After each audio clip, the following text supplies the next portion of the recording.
Assalamualaikum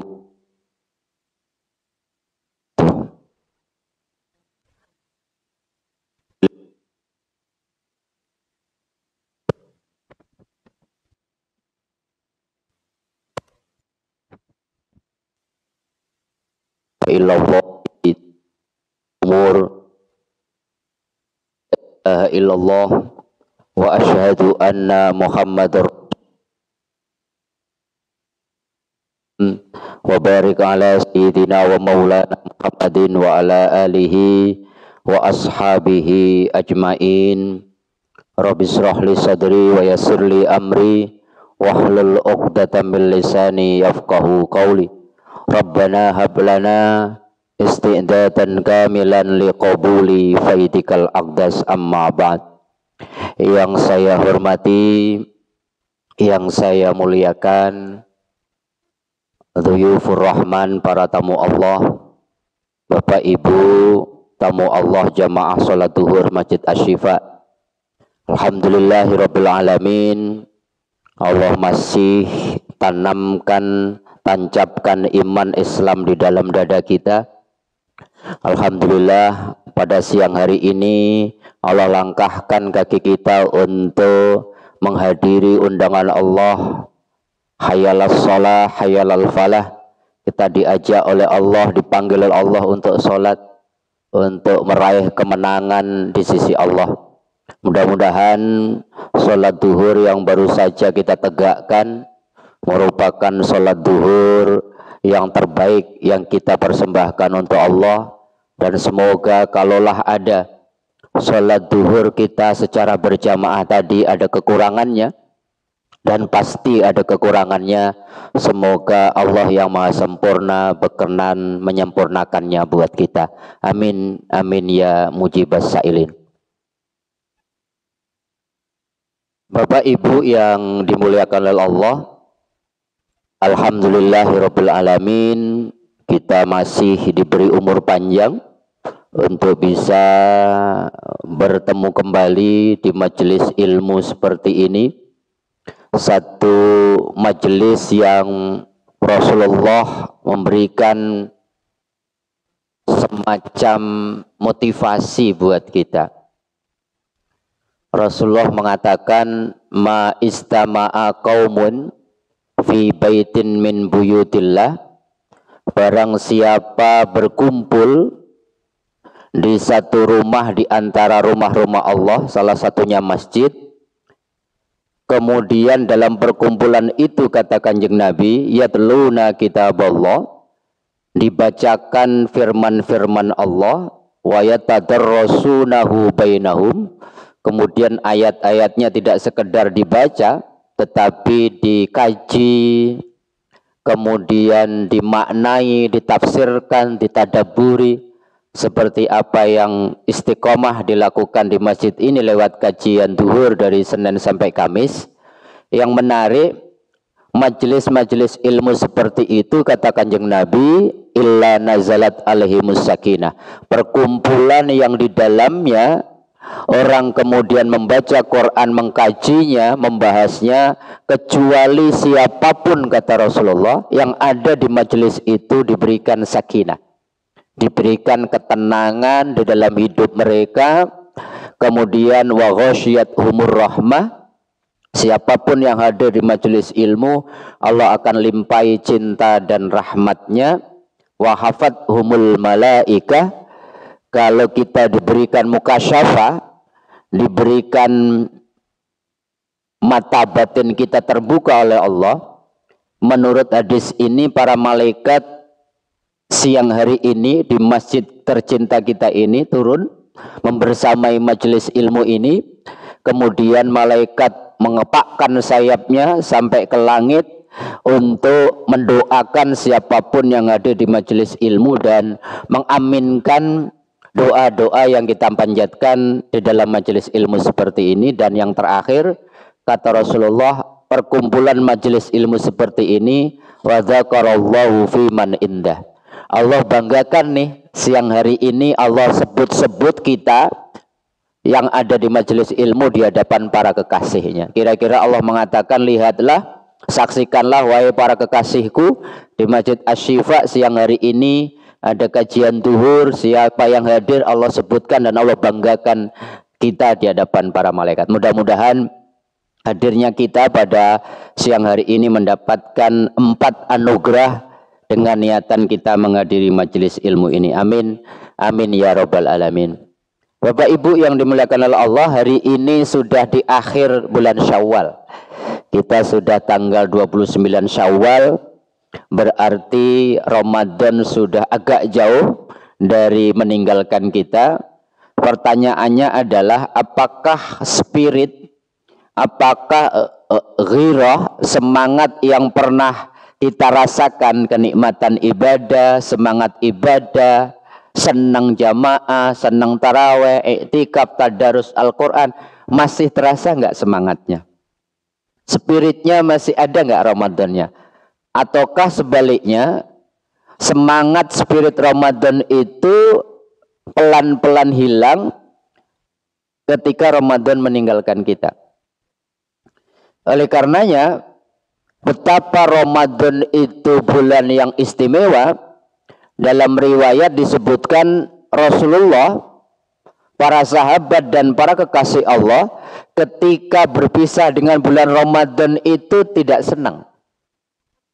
Mereka digambarkan bersedih, bahkan menangis dengan 3 alasan.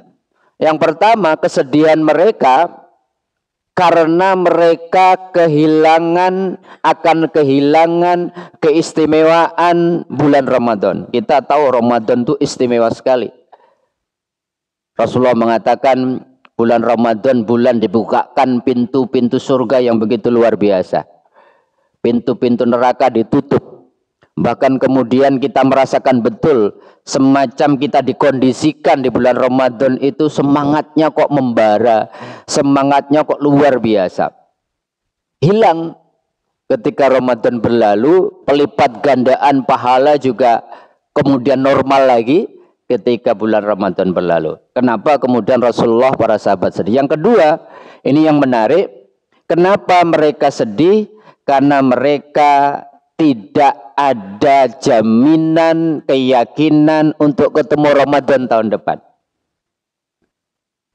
Maka kemudian Ibnu Rajab misalkan, seorang tabi'in, mengatakan, bagaimana tidak air mata hamba-hamba Allah yang beriman tertumpah ketika di akhir Ramadan, sementara mereka tidak tahu apakah punya umur panjang untuk ketemu Ramadan berikutnya.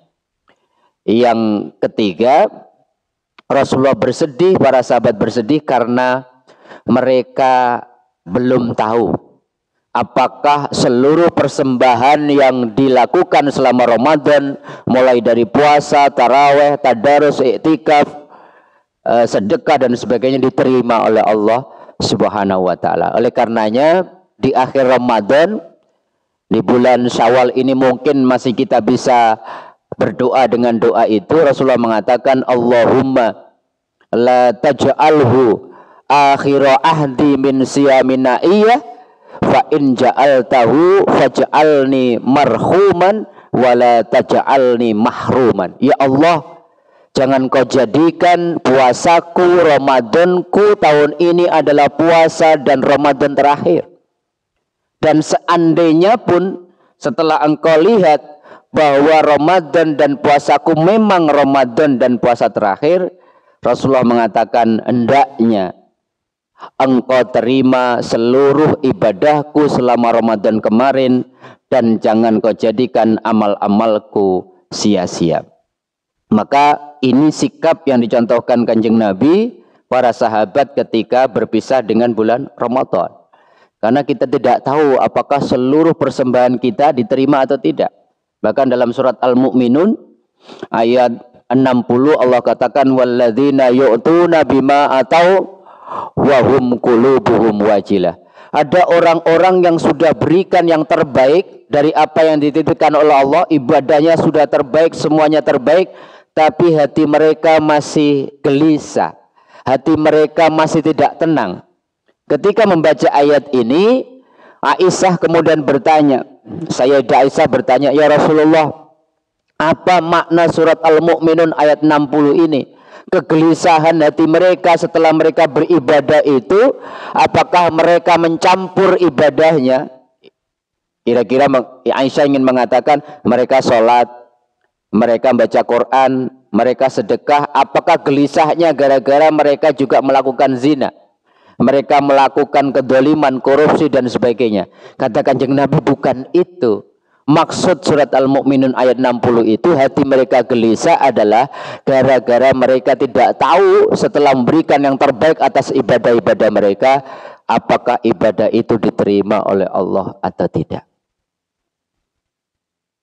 Padahal kita tahu syarat diterima ibadah itu yang paling utama adalah, kata Ibnu Athaillah dari kitab Al-Hikamnya, al-a'malu suratun qa'imah wa arwahuha wujudul ikhlas fiha. Kata Ibnu Athaillah, amal-amal kita ini Bapak Ibu bagaikan badan yang tanpa ruh.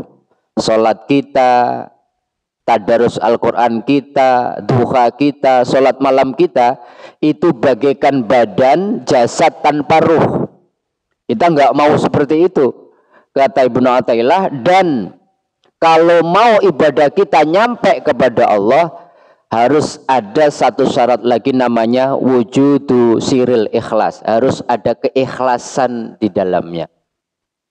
Maka yang perlu kita evaluasi, yang perlu kita muhasabah di dalam kita beribadah, atau apakah sudah ada keikhlasan atau tidak, sebagaimana niat yang selalu kita ucapkan ketika memulai ibadah-ibadah kita. Kan selalu ada lillahi ta'ala. Lillahi ta'ala itu sebenarnya sebagai sebuah guidance bagi kita. Ingat, usolli fardhu dhuhri arba'a raka'atin mustaqbilal qiblati makmuman lillahi ta'ala. Lillahi ta'ala ini yang nggak boleh kelewatan.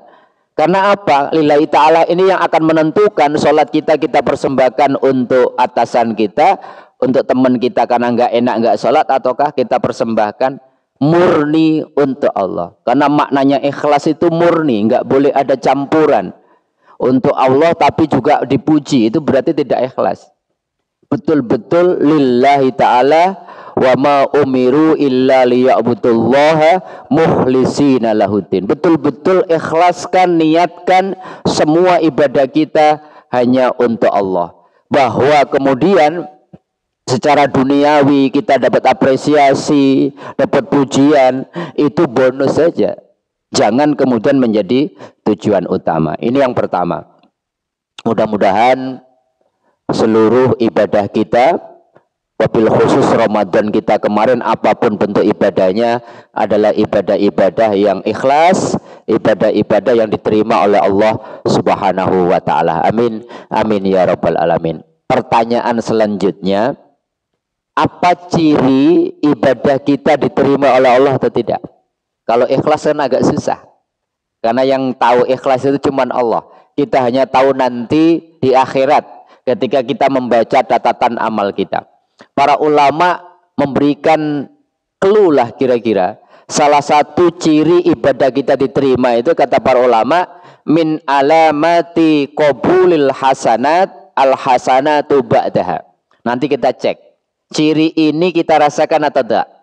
Kata para ulama, salah satunya Ibnu Rajab mengatakan, salah satu ciri ibadah kita diterima itu adalah kita bisa melakukan ibadah yang sama setelahnya. Jadi kalau kita baca Al-Quran selama Ramadan, cirinya Ramadan kita atau tadarus Al-Quran kita selama Ramadan diterima, berarti bulan Syawal tetap baca Quran. Kalau enggak berarti selesai. Habis sholat isya kita kemarin 8 rakaat taraweh, 3 rakaat witir. Apakah kemudian setelah Ramadan berlalu, bulan Syawal, sholat malamnya masih terjaga atau enggak? Sedekahnya kemarin Ramadan luar biasa, Syawal masih sedekah atau enggak? Cirinya adalah bahwa ibadah yang telah kita lakukan diterima adalah kita bisa ibadah yang sama. Artinya apa? Istiqomah. Kunci salah satu ciri ibadah kita diterima adalah Allah berikan kemampuan kita, taufik kepada kita, hidayah kepada kita, bimbingan kepada kita untuk menjaga ibadah-ibadah itu tetap terus kita lakukan. Dan ini tidak mudah. Dan Allah paling senang orang yang ibadahnya kontinu, orang yang ibadahnya istiqomah, bukan orang yang ibadahnya musiman, nunggu momen-momen tertentu. Rasulullah mengatakan, ahabbul a'mali indallahi ta'ala istimraruhu wa in qalla. Allah itu lebih senang melihat kita melakukan peribadatan walaupun sedikit tetapi rutin. Duha 2 rakaat itu lebih Allah cintai daripada 12 rakaat nunggu weekend. Atau tadarus Al-Quran itu 1 lembar saja, rutinkan setiap hari, daripada kemudian kita nunggu bulan Ramadan untuk menghatamkannya. Sholat malam tidak perlu kemudian, kalau memang kita belum punya kemampuan, 8 rakaat, terus kemudian witirnya 3 sebagaimana Kanjeng Nabi. Tetapi kemudian hanya sesekali saja. Allah lebih senang kita 2 rakaat, khusyuk, khidmat, dinikmati ibadahnya, tapi setiap hari dilakukan. Itu maknanya bahwa Allah lebih senang ibadah hambanya yang rutin, istimror, walaupun sedikit. Kenapa penting istimrornya? Kenapa penting kontinunya? Kenapa penting istiqomahnya itu? Karena kita tahu, semua kita merasakan, termasuk saya. Rasulullah mengatakan, wa inna likulli amalin sirrotun. Setiap perbuatan itu biasanya ada masa-masa semangatnya. Tapi wa kulli sirratin fatratun. Tapi kadang-kadang kita merasakan ada masa-masa ibadah kita itu surut semangatnya. Kita pernah merasakan sholat itu semangat sekali. Tapi kadang-kadang kok tiba-tiba semangat sholat berjamaah kita itu tiba-tiba mulai hilang, mulai enggak ada.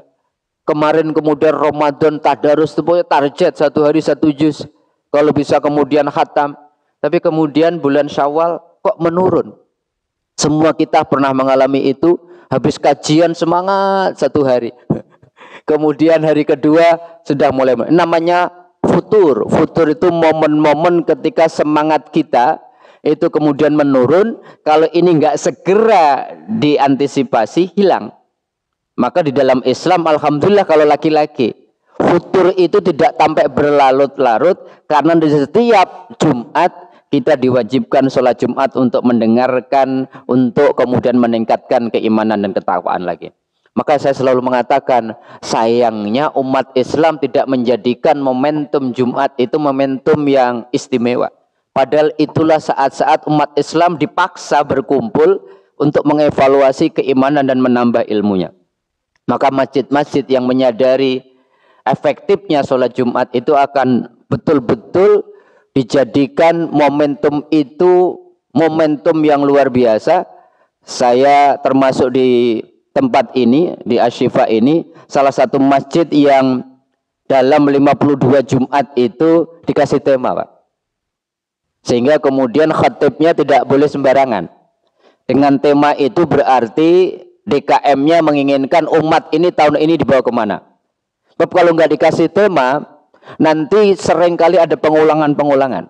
Sehingga nggak jelas ini momentum yang bagus. Kalau kajian duhur seperti ini nggak semua orang ikut karena bukan kewajiban. Tapi khutbah Jumat itu menjadi satu rangkaian, kalau kita nggak ikut sesungguhnya tidak sah. Karena para ulama mayoritas mengatakan kenapa sholat Jumat itu 2 rakaat? Karena 2 rakaatnya sudah diganti khutbah itu. Makanya disebut khutbatain, ada 2 khutbah. Banyak orang nunggu qomat kemudian datang ke masjid, kehilangan 2 rakaatnya. Dia harus ganti sebenarnya seperti sholat duhur. Maka kalau kita sadar sholat Jumat adalah momentum terbaik, biasanya dipersembahkan khotib-khotib yang bertanggung jawab, yang tahu tema yang kemudian diberikan oleh pengurusnya sehingga nyambung, ada keterkaitan antara khutbah sebelumnya dan khutbah selanjutnya. Ada satu masjid di Jalan Ampera selalu mengingatkan khatibnya, Ustadz mohon maaf Jumat kemarin temanya ini, tolong dilanjutkan hari ini temanya ini, dikaitkan minggu depan Jumat depan temanya ini. Jadi umat itu kemudian punya wawasan yang terus ada kesinambungan dan bukan ada pengulangan dan pengulangan. Ini penting, sebab kalau tidak futur itu, semangat yang menurun itu semakin hilang, dan kalau sudah semangat beragama hilang, ibadah hilang, susah lagi untuk memulainya. Jangan sampai maksimal seminggu. Kalau seminggu nggak ngadirin majelis ilmu, semakin keras hati kita, semakin keras. Naudzubillah, jangan sampai nanti pada tataran sawaun alaihim a'angzartahum am lam tungdirhum la yu'minun. Nanti kalau sudah semakin keras dinasihati siapapun nggak mempan. Bahkan mereka nganggap apa yang salah dengan apa yang saya lakukan, nasihat apapun tidak membuat mereka mengevaluasi perjalanan hidupnya. Oleh karenanya, karena istiqomah penting, karena Allah lebih mencintai amal yang rutin walaupun sedikit, maka apa yang mesti kita lakukan? Agar spirit Ramadan, semangat Ramadan itu kalau bisa terus kita bawa sampai kita ketemu Ramadan yang akan datang. Paling tidak ada 4 yang kita bisa lakukan. Pertama, dalam surat An-Nur, surat 24 ayat 21, Allah mengabarkan kepada kita, walaula fadlullahi alaikum wa rahmatuhu ma zaka min ahadin abadan. Ayat ini mengatakan, dan kalaulah bukan karena rahmat Allah, bukan karena pertolongan Allah, bukan karena cinta Allah, bukan karena karunia Allah, tidak ada seorang pun yang bisa menjaga hatinya, menjaga istiqomahnya dalam berbuat kebajikan.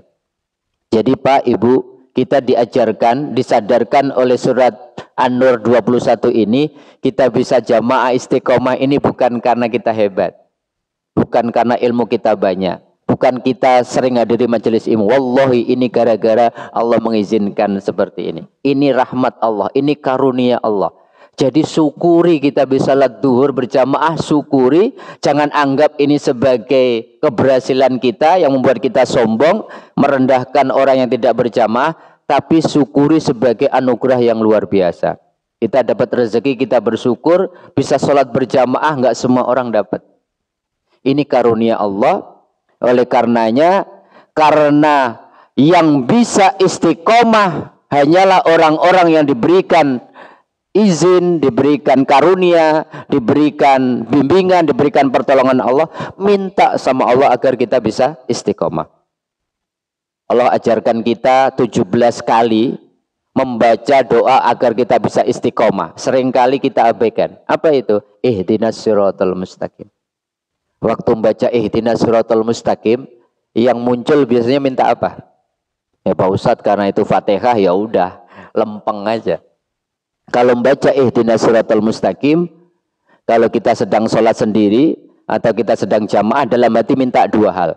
Pertama, ya Allah, tunjukkan aku jalan yang lurus, tunjukkan aku yang benar itu benar, yang salah itu salah. Itu yang pertama. Yang kedua, minta kekuatan kepada Allah agar ngikuti yang benar, agar melaksanakan yang benar tadi dan bisa istiqomah. Kenapa kemudian kita terus diminta oleh Allah untuk membaca ihdinas siratal mustaqim, walaupun kita insya Allah sudah dapat hidayah. Karena di dalam ihdinas siratal mustaqim bukan hanya minta hidayah, tapi istiqomah dalam hidayah. Siapa yang bisa jamin ketika ajal menjemput kita, kita masih punya kalimat la ilaha illallah sebagai password untuk masuk surga? Enggak ada yang jamin.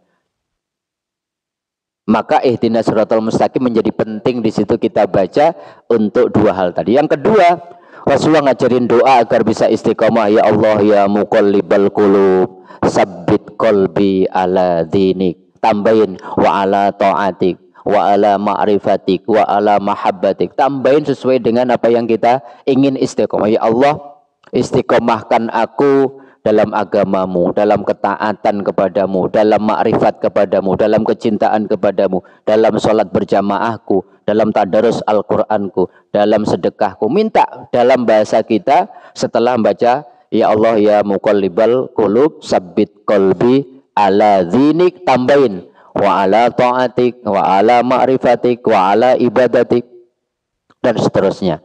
Atau yang ketiga, minta doa istiqomah Ali Imran ayat 8. Doa yang selalu kita istiqomahkan. Rabbana la tuzigh qulubana ba'da id hadaitana wa hab lana min ladunka rahmah innaka antal wahhab. Itu yang pertama, tips agar kita bisa menjaga spirit, semangat untuk terus beribadah. Yang kedua, kata para ulama, kalau engkau ingin selalu istiqomah dalam kebaikan dalam mengisi hidupmu, kita harus hidup berorientasi akhirat.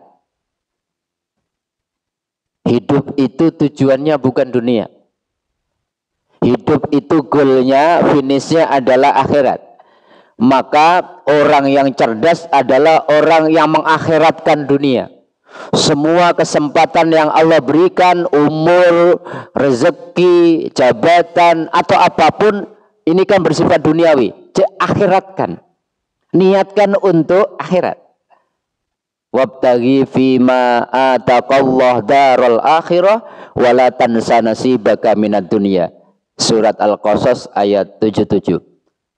Carilah negeri akhirat sebagai tujuan hidupmu, kata Allah, tapi jangan kau lupakan bagianmu di dunia.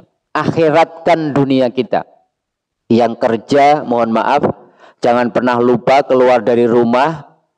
Bismillahirrahmanirrahim wala haula wala quwata illa billah. Minta sama Allah, ya Allah izinkan saya menjemput rezekimu, rezeki yang halal. Mudah-mudahan nanti pulang bawa rezeki yang saya bisa gunakan untuk nafkah keluarga kami, untuk bekal kami ibadah kepadamu. Jadi akhirat.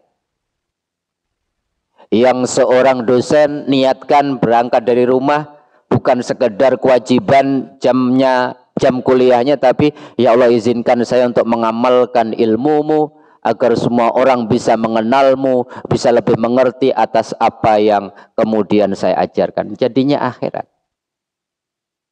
Saya selalu mengatakan di tempat ini berkali-kali, apapun yang Allah titipkan profesi kita, jadikan itu sajadah kita untuk ibadah sama Allah. Yang dokter sajadahnya pasien. Jangan sekedar kemudian kewajiban, tetapi jadikan, niatkan untuk membantu orang-orang menjemput ikhtiar kesembuhan dari Allah. Yang polisi jadikan kemudian masyarakatnya sebagai sajadahnya. Niatkan untuk menjadikan tentrem lingkungan di wilayah kita bertugas. Yang pedagang jangan jadikan untung rugi atau keuntungan menjadi orientasi utama, tapi niatkan dagang sesuatu untuk memudahkan orang, customer untuk mendapatkan kebutuhan-kebutuhannya dengan mudah. Jadi bismillah semuanya menjadi akhirat. Sebab kalau tidak, padahal Allah katakan wa ma khalaqtul jinna wal insa illa liya'budun, aku tidak ciptakan jin dan manusia kecuali beribadah, tidak sesuai dengan tujuan penciptaan kita. Allah katakan saya ciptakan engkau untuk ibadah. Dan ibadah enggak mesti sholat terus, karena kita punya tugas dan kewajiban. Ibadah enggak mesti baca Quran terus, seluruh aktivitas kita, bahkan tidur kita harus kita akhiratkan. Istirahat kita akhiratkan. Bahkan jalan-jalan kita, kalau kita perlu rekreasi, harus kita akhiratkan. Bagaimana kita niatkan untuk tadabbur alam, untuk lebih mengenal ciptaan Allah di belahan bumi yang lain, sehingga nanti holiday-nya, kemudian liburannya tidak akan pernah meninggalkan sholat. Dia akan tetap kemudian melakukan kebaikan-kebaikan kepada siapapun yang ditemui di negara, di bumi manapun. Orientasi harus akhirat. Bapak Ibu, kenapa akhirat harus kita jadikan orientasi? Karena akhirat lebih kekal. Akhirat lebih lama. Berapa sih lama di dunia? Rasulullah mengatakan umatku umurnya antara 60 sampai 70. Yang lebih dari situ sedikit. Masa kita korbankan 60 tahun kenikmatan yang seringkali cuma sesaat itu, kita korbankan akhirat kita. Masa kita berdoa Rabbana atina fid dunya wa ma lahu fil akhirati min khalaq. Ya Allah, saya pengen dunia akhirat nggak dapat apa-apa, nggak apa-apa. Kita kan diajarkan doanya Rabbana atina fid dunya hasanah. Ya Allah, saya mohon dunia saya hasanah, wa fil akhirati hasanah, tetapi dunia hasanah saya menghantarkan saya dapat juga hasanah yang lebih kekal, lebih abadi, yaitu di akhirat, dan hindarkan aku dari api nerakamu. Ini yang kedua. Ayo mulai hari ini kita niatkan apapun aktivitas kita, walaupun kelihatan duniawi, kerja atau apapun, sekarang niatkan untuk ibadah, kita persembahkan untuk Allah. Kita tinggal ganti niat, karena niat itu posisinya penting sekali di dalam agama kita. Yang ketiga, yang tidak kalah penting, seringkali ini kita miss. Apa itu? Agar kita bisa istiqomah di dalam beribadah, beribadah itu jangan memaksakan diri. Sebab kalau kita memaksakan diri, yang ada tidak khusyuk, tidak khidmat, tidak nikmat, besoknya nggak pengen ibadah lagi. Maka Rasulullah mengatakan, wa'alaikum bil amali ma tutikun. Hendaklah kalian kalau beramal itu sesuai dengan kemampuan. Innallaha la yamallu hatta tamallu. Karena Allah tidak akan pernah bosan ngelihat ibadah kita, kecuali kita yang bosan. Di akhir hadisnya kemudian Rasulullah mengatakan, fakana ahabbud dini ilaihi madawa alaihi sahibu. Sesungguhnya beragama yang Allah lebih cintai adalah seseorang yang penting istiqomahnya, bukan kemudian memaksakan diri dengan kuantitas ibadahnya. Coba kita komparasi, gara-gara di komplek kita, di kantor kita semuanya senang sepedahan, kita nggak pernah naik sepeda, ikut rombongan itu langsung maksakan diri, ngowes 30 kilo. Kira-kira minggu depan diajak sepedaan lagi mau nggak? Nggak mau, nggak ada nikmatnya. Maka jangan pernah maksain. Nggak pernah sholat tahajud tiba-tiba langsung 8 rakaat. Besok ditanya gimana tahajudnya? Capek. Besoknya kemudian kesiangan, masuk kantor kemudian ngantuk dan sebagainya. Nikmatin saja ibadah. Biarkanlah Allah nanti seiring dengan kenikmatan ibadah tahajud 2 rakaat yang kita nikmati setiap momennya itu, Allah tambahkan nanti kadar dan sekaligus kuantitasnya. Duha sempetin walaupun cuma 2 rakaat. Nanti kalau kita sudah nikmat jadi wirid. Apa ya? Kalau kita dengar kata wirid itu kan biasanya yang muncul bacaan kan. Wiridnya apa? Tasbih.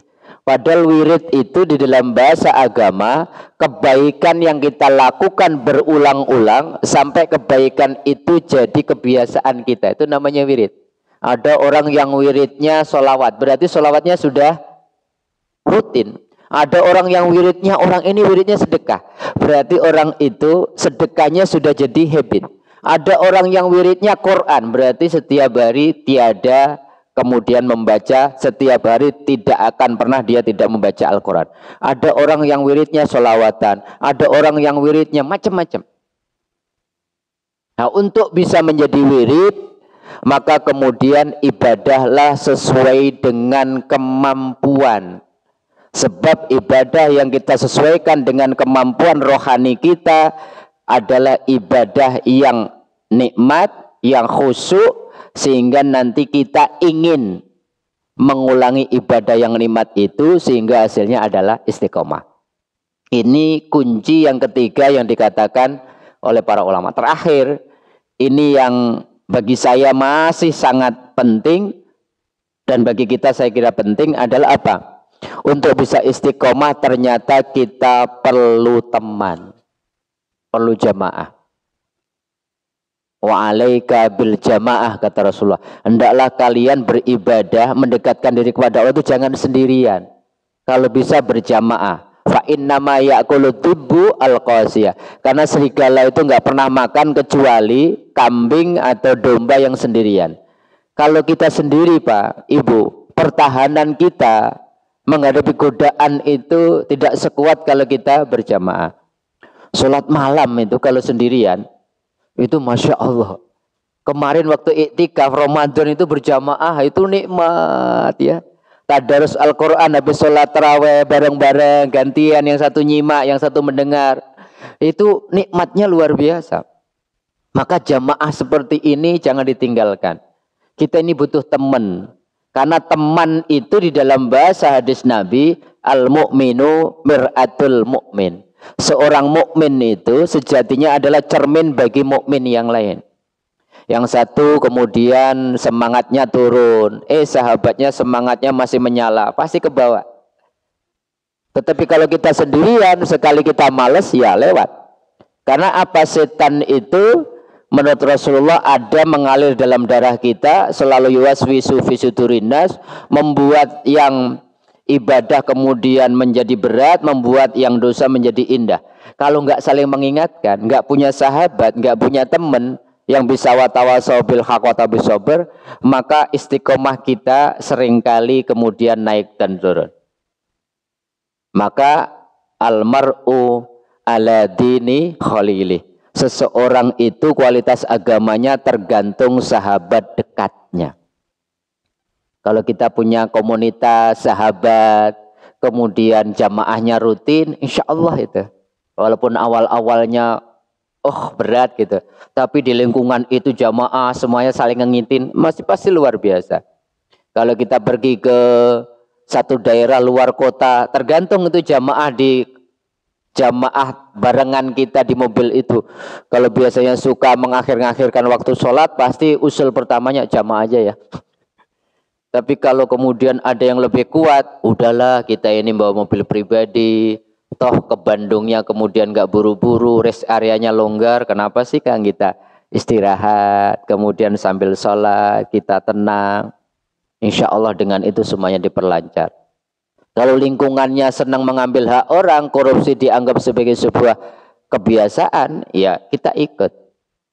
Maka dengan berjamaah paling tidak ada filter yang berlapis-lapis untuk kita bisa menghadapi godaan agar istiqomah kita tidak menurun atau bahkan hilang sama sekali. Itulah kira-kira Bapak Ibu semua 4 langkah yang kita bisa lakukan agar istiqomah dalam beribadah kita, semangat ibadah kita terus kita bisa jaga.